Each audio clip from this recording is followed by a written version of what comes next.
নমস্কাৰ। বিশ্বাস আৰু অন্ধবিশ্বাস প্ৰতিটো বিশ্বাসৰ অন্তৰালত এক বৈজ্ঞানিক সত্য বা সাইন্টিফিক ট্ৰুথ জড়িত হৈ থাকে। বৈজ্ঞানিক সত্যটো নজনাৰ বাবে কিছুমানে কিছু বিশ্বাসক অন্ধবিশ্বাস বুলি ক'ব খোজে বা অন্ধবিশ্বাস বুলি উপলঙা কৰে। উদাহৰণস্বৰূপে আমাৰ পূৰ্বজসকলে অৰ্থাৎ আজো ককা পিতৃ মাতৃয়ে যেতিয়া কৰবালৈকে ফুৰিবলৈ যায় তেতিয়া যদি ৰাস্তাত বা বাট পথত নদ নদী দেখে তাত পইচা পেলাই দিছিল আৰু সেই পইচা পেলাই দি প্ৰণাম কৰি পৰিয়ালৰ উন্নতিৰ কাৰণে প্ৰণাম জনাইছিল।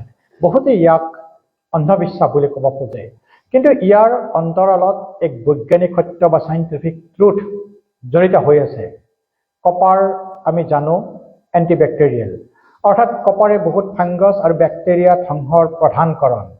ইয়াৰ উপৰিও কপাৰে ব্ৰেইন ডেভেলপমেণ্টৰ লগতে ৱেট লছ বা ইমিউনিটি চিষ্টেম ডেভেলপ হোৱাটো সহায় কৰে আৰু সেইকাৰণেই চাগে এতিয়াও বহুতৰ ঘৰত ল'ৰা ছোৱালীক কপাৰৰ গ্লাছত পানী খাবলৈ দিয়া হয়।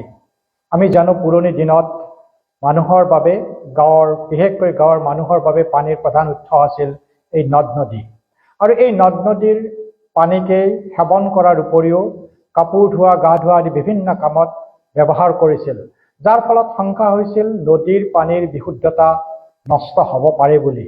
আৰু সেইকাৰণে সেই সময়ত যেতিয়া ফুৰিবলৈ গ'লে পানীত মানুহে পইচা পেলাই দিছিল, যিবিলাক পইচা কপাৰৰ আছিল, আজিৰ দৰে চিলভাৰৰ নাছিল।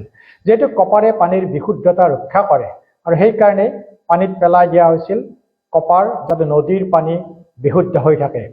এয়া বহুতৰ মাজত মাত্ৰ এটা উদাহৰণ। এনেকুৱা বহুত উদাহৰণ আছে যাক আমি অন্ধবিশ্বাস বুলি কওঁ, উপলুঙা কৰোঁ। এই বিশ্বাসবিলাকক যদি আমি কাৰণবিলাক উলিয়াই সাইন্টিফিক বা বৈজ্ঞানিক সত্যটো আৱিষ্কাৰ কৰোঁ, তেতিয়া কোনো বিশ্বাসেই অন্ধবিশ্বাসলৈকে উত্তৰণ নহয় বা ভাবিবলগীয়া নহয়। সেইকাৰণে আহক আমি অন্ধবিশ্বাস প্ৰচলিত হৈ থকা সমাজৰ বিশ্বাসক অন্ধবিশ্বাস বুলি কোৱাতকৈ ইয়াৰ প্ৰকৃত বৈজ্ঞানিক সত্য বা সাইন্টিফিক ট্ৰুথটো জনাৰ বাবে আগ্ৰহ কৰোঁ। ধন্যবাদ।